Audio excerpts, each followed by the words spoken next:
All right, perfect. Okay, cool. So yeah, the compounding interest, I'm willing to bet that you actually could come up with how it works on your own. But again, the trick is think algorithmically. I'm bad at, math. You'll fit right in. But I'm good at this stuff, which is math, but it's not like the math that we all learned since, we were this big. It's not calculus, right? So compounding interest. I guess first we have to understand what compounding interest is. So the idea is if I make interest on money, maybe it's money in a bank account or something, right? And maybe you're getting 1% or something. Well, if I have $100 in that bank account and I get 1% interest, I'll get $1, right? Well, I'll make $1. I'll have a total of $101 after, right? And then if I make 1% on top of that again, how much money do I have? $102 and what? I think 10 cents. And 1 cent. I think it's 1 cent. Yeah. $102.01. So this time, instead of just getting $1 in interest, I got $1 and a penny. Oh, I got a little more this time. Why? Who can tell me why? Because it's compounding, yeah. It's because when I calculated the 1% interest, I didn't calculate it on $100. I calculated it on $101. So if I want to calculate 1% of that again, I'm going to do it on the total amount of money in my bank account, which is $101.01. Right? And every time I calculate the interest, I will include the money I made on the interest that was added to the original principal value, the initial value I invested. So let's use some numbers that we can get excited about. Let's say I have $1 million and the bank really likes me and they give me 5% interest. Okay? So let's open up a calculator real quick. All right. If I have $1 million and I get 5% interest, I'm going to multiply this by 0.05 to figure out what my total is. So I made 50 grand. Awesome.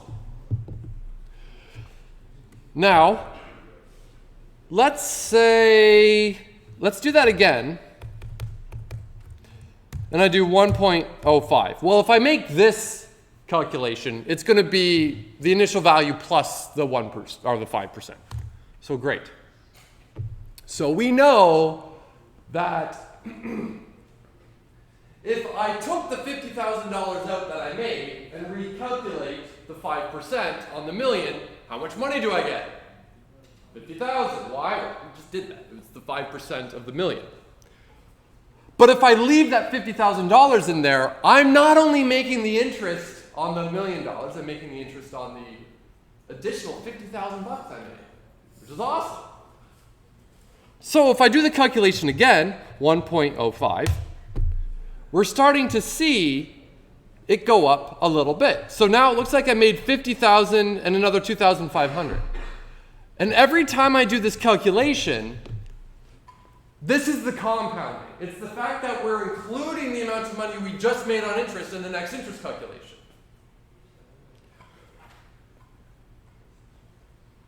If you get 5% interest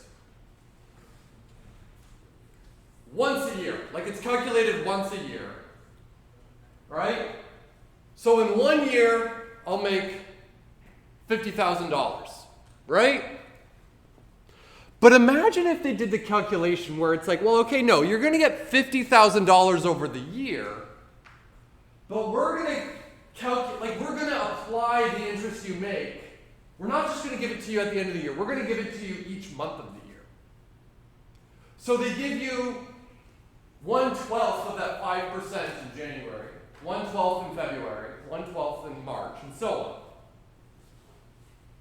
But the trick here is, we just saw that if I include some of the interest I made, in the calculation for the next percentage calculation, I got like more money because there was more money in that bank account. So if they start giving me more money that I can put in my bank account to make interest on, I'm making more and more and more money quicker. So let's do that calculation. So if I'm doing that calculation, $1 million times 1.05, this is 5% once a year. 50 grand, so in the end I'll have $1,050,000. That's awesome. But let's now do that calculation where we get 5%, but we're going to do it over the course of a year. So I guess what I'm going to want to do is 0.05 divided by 12. So that's how much interest I'll make like a month. I won't get 5%, I'll get 0.41666%. Because if you multiply that by 12, you get 5%. And if I take this and I multiply it by the million, I'll find out how much interest I'm making. But you know what? I'm going to add 1 to this so I can do the calculation that will then include the million. So I'm going to do plus 1. So now I can take this. So instead of doing like 1.05 times the million, I've got this times the million. Times. Okay. So I got $4,166.66 in January. But then I can take this amount of money and multiply it by, I'm just going to copy this. Can I copy? Okay. Let's take it bigger. Okay, I'm now going to take this value and just multiply it by that 1.004166666 to figure out how much money I'll have in total after February.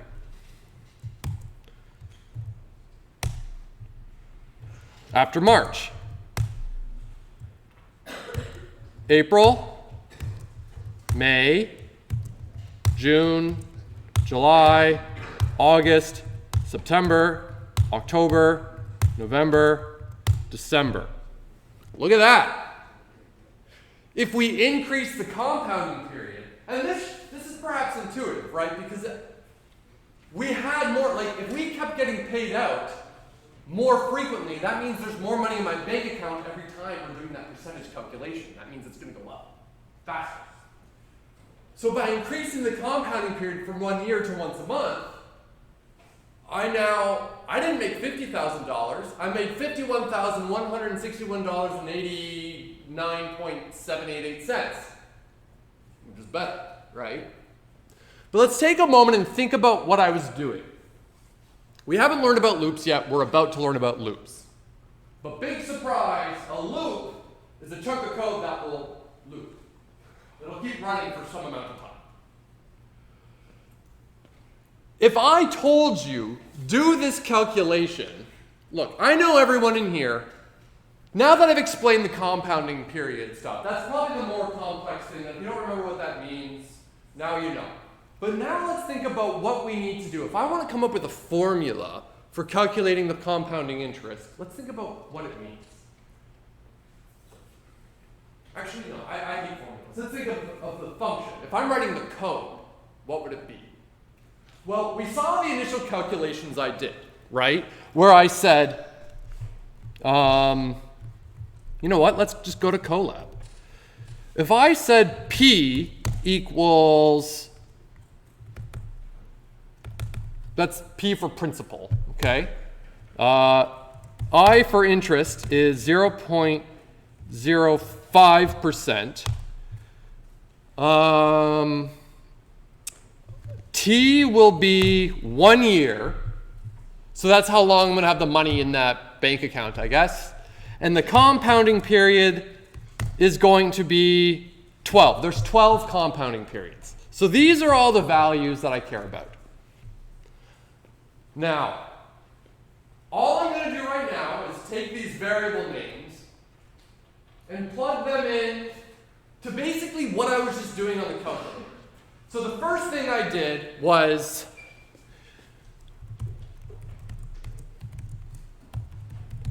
was like figuring out what the interest per period was, right? And how did I do that? Well, I took the interest and divided it by the compounding period, right? Because I'm not making 5%, like I'm making 5% a year, but I'm getting it 12 times in that period, 12 times in that year. So we're going to do that. Okay, so that should be, you know what, just to make sure we're not crazy. Okay, that looks familiar, right?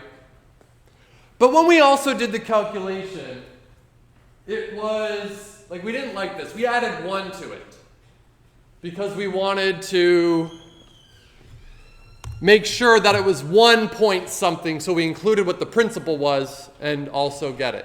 For those of you that are scratching your head, you've probably done this before, you just haven't really thought about it.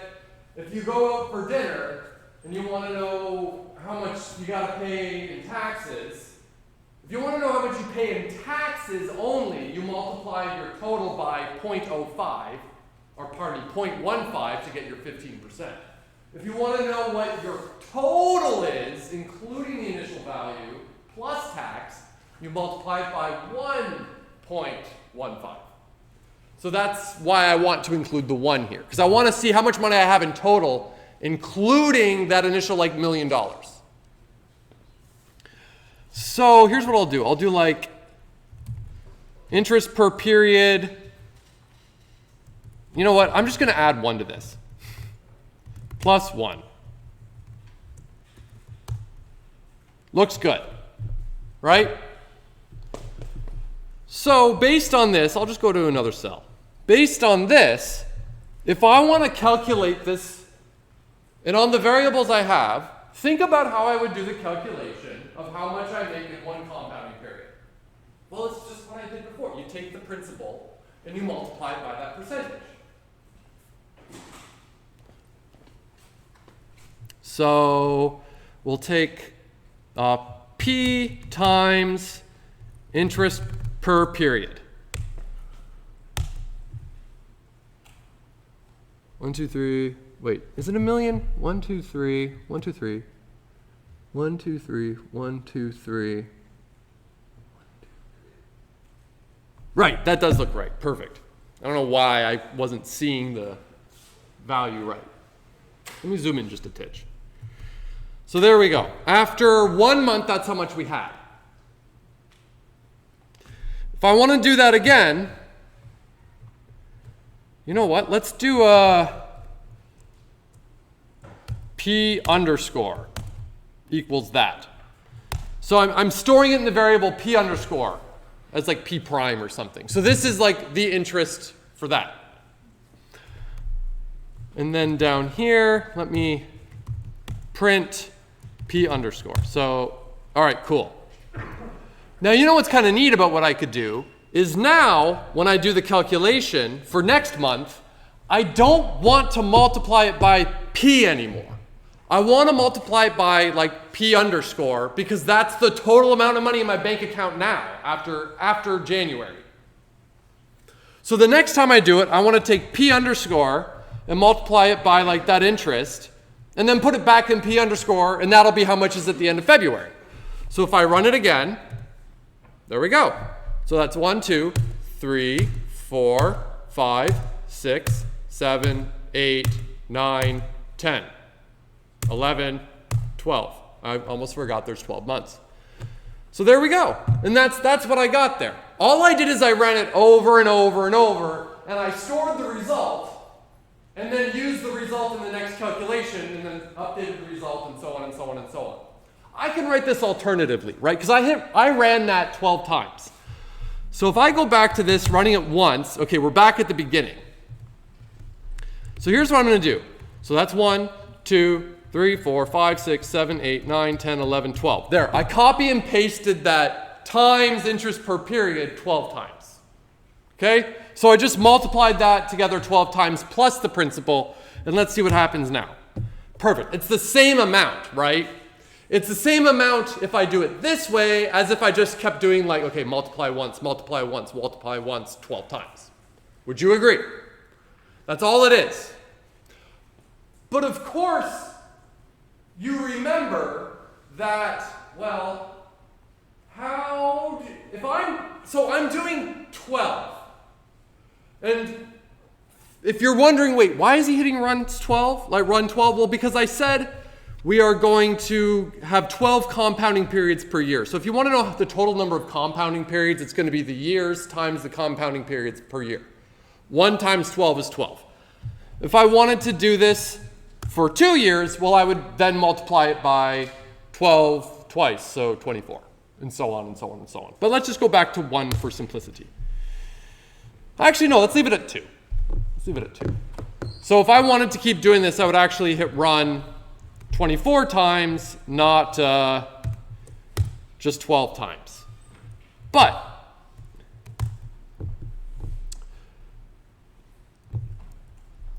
if I pasted it 12 times.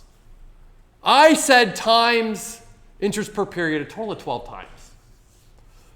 And I know we talked about this yesterday, but who remembers, okay, look, if I say add 5 together 5 times, that's 5 plus 5 plus 5 plus 5 plus 5. But we have a shorthand notation for add 5 times, right? It's just multiply. 5 times 5 means do that addition like 5 times, right? See how multiplication builds on top of addition, right? If I can count, I can add. Actually, let's take a step back and talk about arithmetic for a second. Let's pretend you have no idea what addition and multiplication are, okay? And similar things can be said for minus and division, but we'll just stick with addition and multiplication. But there's one thing I know you're all capable of doing. You can count, right? 1, 2, 3. Or if you're fancy, 0, 1, 2, 3, right? So you can count. But the good news is if you can count, you can actually add. Because if I say 5 plus 5, well, no, you just take 5. But the plus 5 is kind of like shorthand notation for, we'll count 5 times. 5, 6, 7, 8, 9, 10. In fact, I wouldn't be surprised if you used that strategy when you were younger. Because addition really is just a shorthand for counting. Then, multiplication is just shorthand for addition. Well, if you want to do that a total of 5 times, well, that's 5 times 5. What's the shorthand notation if I want to do multiply 5 some number of times? Exponent. That's the notation we use. We use that to the power of, to mean, we'll do this multiplication x times, right? If I have y to the x, well, that means y times y for a total of x y's, I think, if I said that right. So here what I can do is just do this. The star is syntax in Python for power of. There's also a function in math where you can do math.pow, but this is just easier. So to the power of what? Well, the total number of compounding periods is t times c, is the total number of years and then the compounding periods per year. So here, I'll do t times c. And here, I'll wrap those in parentheses just to make sure everything's happening in the right way. So if I do this, oh, I guess I never hit run on this. Okay, actually, this is interesting. As far as this cell was concerned, t was still 1, because I never actually ran this cell again. So now I'm going to hit run. Okay, now t is 2, and if I hit run, there we go, look at that. So that's over that period, right? So if I do this, do the power of that, that's calculate that over and over and over and over and over and over and over. If you wanted to do this calculation where it wasn't compounding, well, yeah, there's some small changes we can make. But anyways, So the formula to get the total amount of money is this. So the total amount of money you'll have is the principal times the interest per period this many times. In fact, look, the interest per period is just this. So I can actually just replace all this with like this. No. And I'll just wrap this in parentheses.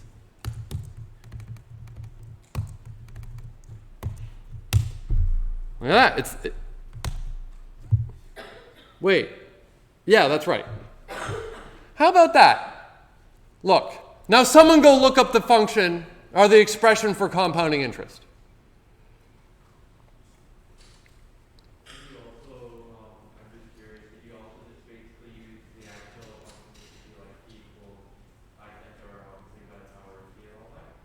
Well, go look up the actual function and tell me how close my expression here is to the actual math that you would use.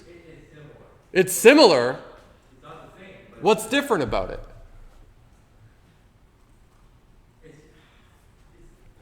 not really any different in all aspects. It is and it isn't. I don't know how to put it myself. Well, here, let's have a look. It's P times 1 plus, I guess their symbols are different, where N is the interest rate, N is the number of times interest applies per year. That's the compounding period, like compounding period per year, and T is the number of periods. So that's year in my thing. The formulas are the same. It's P times 1 plus R over N. In my case, it's I divided by C. To the power of n times t, well, there I did t times c, because that was the compounding periods. The only difference is what my symbols were. The function is actually, like the expression there is the same. I could make it identical. But that's it. I guess they had the 1 over here, right? 1 plus, no, plus that.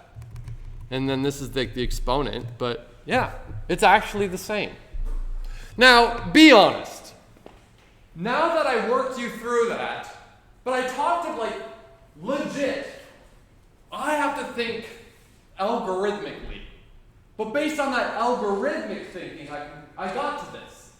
And I'm not being silly. I'm not like, well, I'm going to look up the formula and then reverse engineer it so I can show them how I got it. No, this is how I think. Sometimes I forget, like, the math for certain things, but then I think like, okay, well, what do I need? Because all those mathematical symbols that you're used to mean something. And you can sometimes think about what they mean algorithmically. So it goes both ways, where I can think of the math algorithmically, or I can think of the algorithms mathy, but it's the same. So I was able to derive that step by step based on what I knew. I just kept constructing. Because I broke this problem down. First I broke it down into, okay, how do I calculate the interest? Okay, how much interest do I get per year? Okay, based on that, I want to have the total, though, of the principal plus that, so I added 1. And then I'm like, well, I want to do this multiplication multiple times, but that's just exponent. So I was able to solve this by breaking it down into its parts. Let's say it's a year from now. Let's say it's 6 months from now, okay? Be honest. Raise your hand if you think, like 6 months from now, chances are you're going to forget this formula, right? I would. I could rederive it. Do you think you could maybe rederive it yourself? Raise your hand if you think maybe you could try, at least get somewhere. See what I mean? I don't know. I like to think of these things algorithmically, connect what I am good at, the algorithmy stuff, but all the other annoying math, I shouldn't say that, all the other wonderful math, I can't really think that way. But I can take what I do know and make it kind of work for me to reinvent stuff. There are other really cool things. Who remembers the expression for an arithmetic series? One person. Well done. Later in the course, I will show it to you, and I'd like to believe that you'll never forget it, ever again. Chances are, if you learned it in chances are you did learn it in high school. That's like the n times n plus 1 divided by 2 thing, right?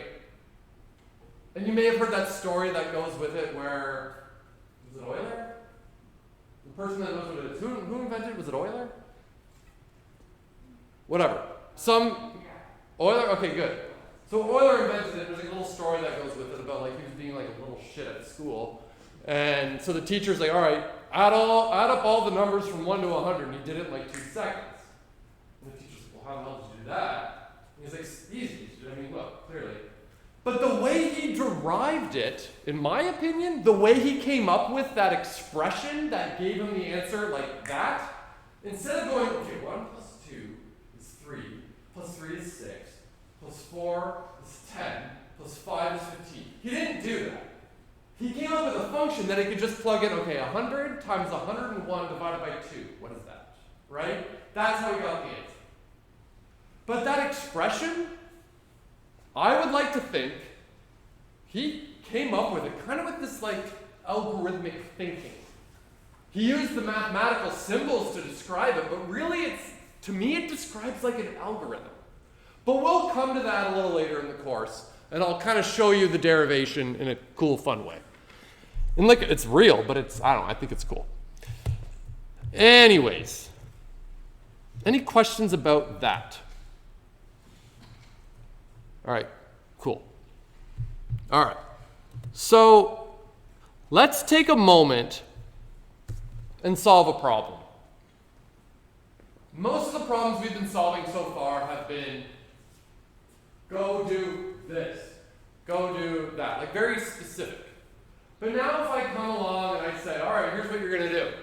We need to write a program for a car rental place to calculate the total charge for their customers based on how long they rented it, the rental agreement type, how old they are, how far they drove, and all that. Right? That's what your goal is going to be. Suddenly you go, well, hold on a minute, because all the stuff we were solving before is like, oh, write a function to add 2 numbers together and return the result, right? Like that's what you were doing in the labs. And now I'm throwing this at you, which seems a lot bigger. And you're right, it is. The way to solve this is break it down. So the first step is understanding the problem. It's a step that a lot of new computer scientists take for granted. They think that like, well, I don't understand the problem. Well, that's like one of the first steps of the assignment is figuring it out. We're like, what is the problem? Because you're not going to come up with a solution to the problem without understanding it.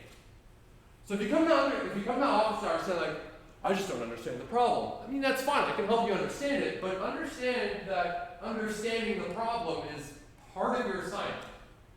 That's part of what I expect you to do. But you'll get better at it as you get more practice. But let's have an example. All right, so whatever, how much a customer is to be charged based on the rental agreement age, how far they drove, and how long they had the car. So here's the rules that they give us. Okay, so we get the customer's age, rental agreement classification mode, it's either B or D, number of days they rented it, starting odometer reading and ending odometer reading. So based on all that information, I can start doing calculations. Because if I know, like, well, the starting and ending, well, their difference is how far they drove, number of days, okay, great, rental agreement, that's going to be complicated, so we got to learn about the rental agreement and then the age. But the good news is, all of that is just like input. And we've seen input. We know how to input like numbers and characters into Python. We've done that a bunch of times, so we should be happy with that. So that first step actually shouldn't be too bad. But let's keep going. So if the classification code is B, the base charge is $20 a day plus an additional 30 cents for every kilometer driven.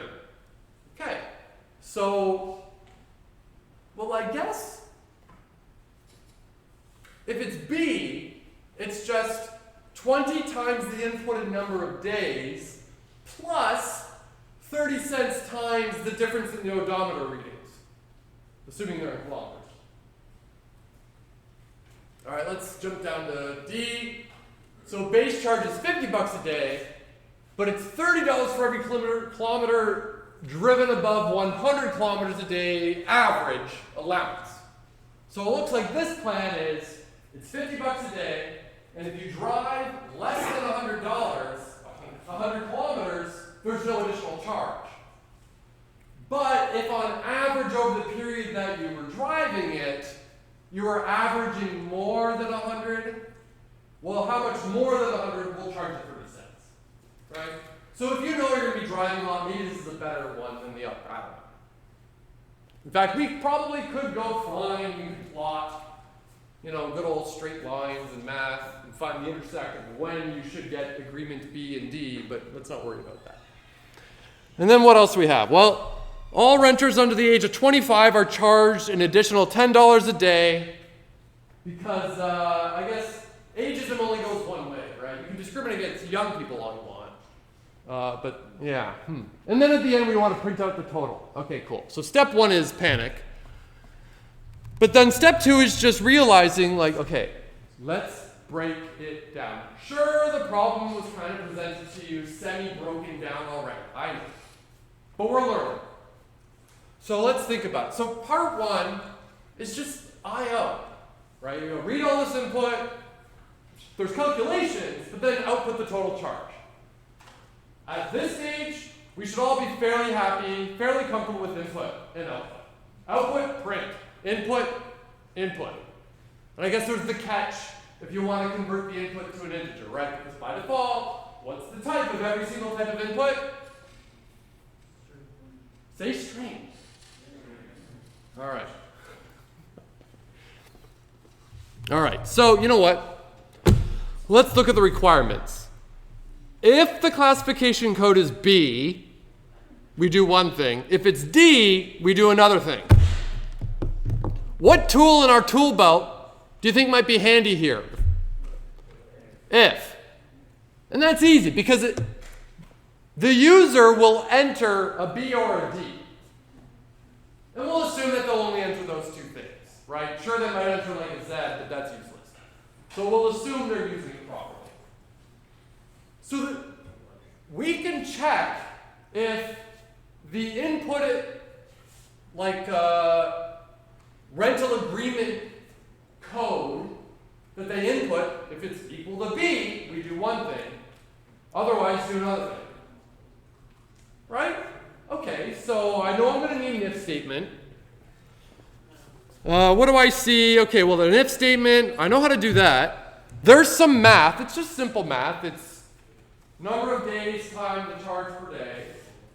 And then it's total kilometers that they drove multiplied by the charge per kilometer. Cool.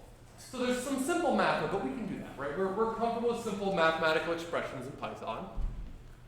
Looks like we need to know the total kilometers. Okay, we're going to need to calculate the total kilometers. At no point are the users inputting the total kilometers, right? But they are giving us the starting and ending odometer reading. And with that, we can just take the difference. And we're good. Need to know the average number of kilometers driven. Raise your hand if you've ever calculated an average before. Of course you have. So we know how to do that. Just take the total over the thing that we're averaging over. So if it's over days, well, if we drove this many kilometers, and we want to know how many kilometers per day, well, the per day kind of gives it away. Divide by the number of days. Need to know, okay, and that's it. Oh, and then, okay, I guess one of the trickiest parts of this whole problem is the average over 100 kilometers.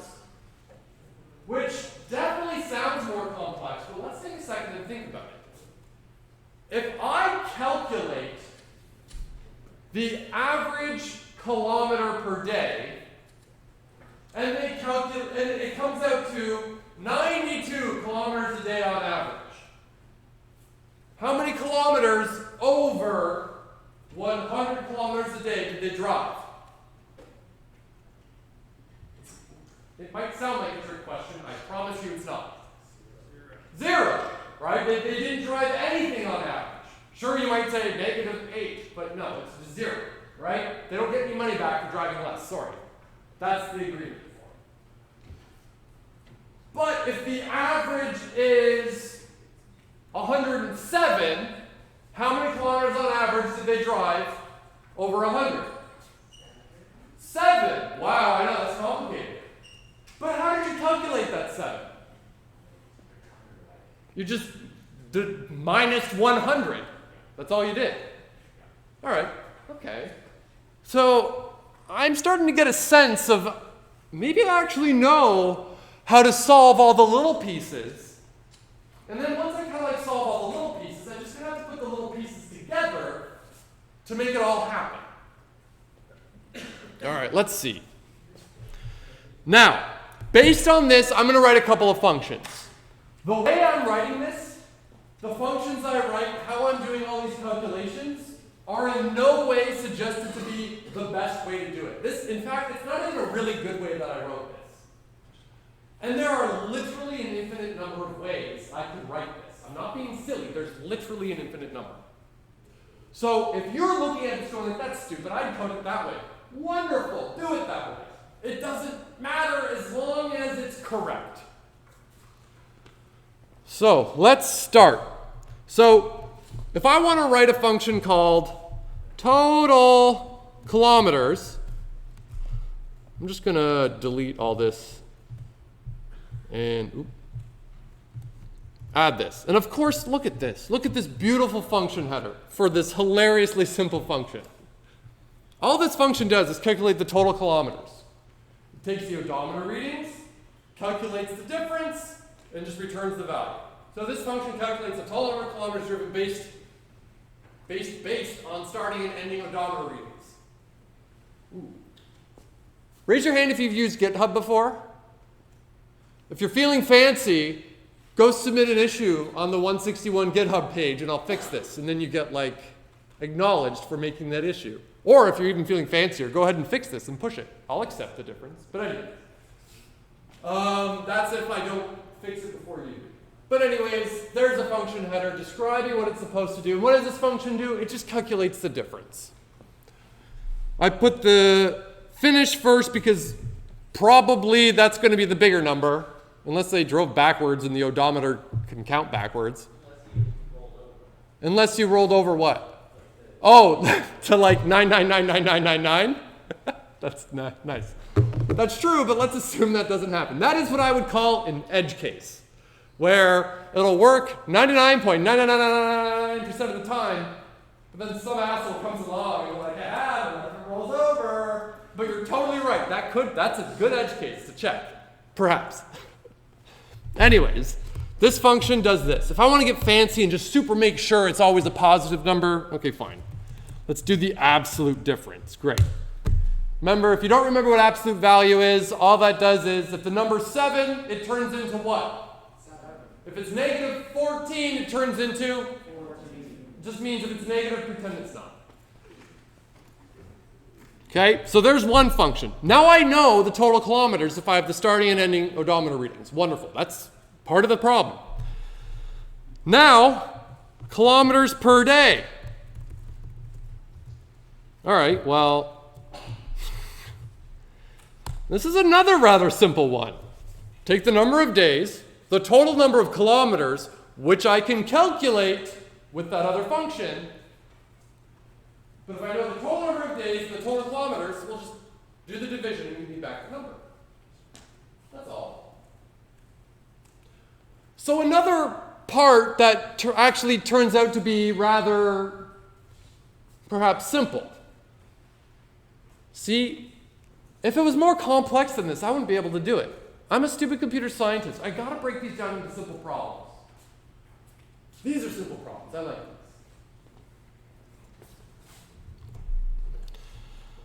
Okay, so now we'll make it a little bit more complex. This function is number of kilometers above average. Okay, so let's have a look. So it looks like this function is to take number of days and number of kilometers. And within it, it's calculating average kilometers per day, which we just saw. So we know that that function gives us back that average. And I save it as kilometers per day. You might be asking yourself, well, why did you do that calculation in here? Why not do the calculation somewhere else and just pass that value as a parameter? Raise your hand if that thought potentially crossed your mind. Raise your hand if you are like, well, it totally could have if you gave me more than 1 second. Yeah, you're right. I just did it this way. Maybe I should have done it the other way. Reality, I probably would have done it the other way to keep my functions kind of more independent, but it doesn't really matter here. So we calculate the average per day. Then I say, if the number of kilometers per day is greater than 100, well, just take the average and then do what you said to do. Just take away the 100 from the average. So if they drove on average 117, how much did they drive over 100? Come on. Come on. 17. Why? Well, we just take the 100 away. That's all I did there. If kilometers per day is not greater than 100, how many kilometers on average did I drive over 100 per day? 0. Well, that's what that says. Don't overcomplicate this. What's the average? So how much over 100 is that? We'll just take away 100. Maybe 100 should have been like a constant or something, where it's like allowable k's. Maybe that would be a better idea here because I see 100, and if you don't know what this is, you might be thinking, what the hell's 100? So maybe a constant would have been better, but whatever. So there we got that calculation. Then at the end of it all, we've got this giant chunk of code here. So let's see.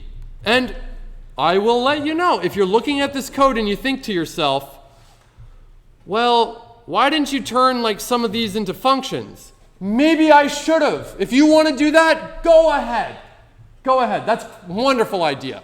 Make this calculation a function that's like code B charge. And then this could be like code D charge or something. But let's look at the code I have here. Total charge starts at 0. Total kilometers traveled, well, we just call that function. And you know what's really cool is if I know that that function's correct, I don't even care what that function is. All I care about is I know that it does what I need it to do and it's correct. In the same way that I don't need to know exactly how the internal combustion engine of my car works. It works, so I'm happy because I can use it.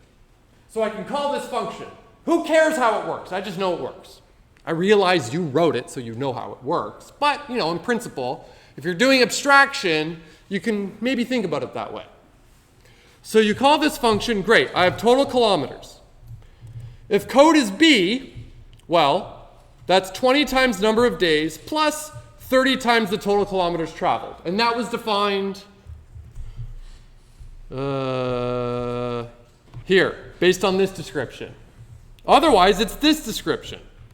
So, otherwise, it's 50 times number of days plus 30 cents times the number of kilometers above 100. How does that function work? Don't worry about it. It works. Again, I know you wrote it, or I wrote it, so we know how it works.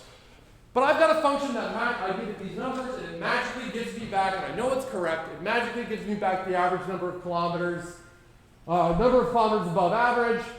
I don't know if that's the best name, but anyways. And it gives me that number back. It might be 17, it might be 0. Either way, I'm happy because it's giving me that number. And all I have to do is take that number, whether it's 0 or any other number, multiply it by 30 cents. Then I do this check. If you're less than 25, take the total charge and add another $10 a day. Have you seen this before? Did I show you guys this? Not yet? So what this means, look carefully. Nope.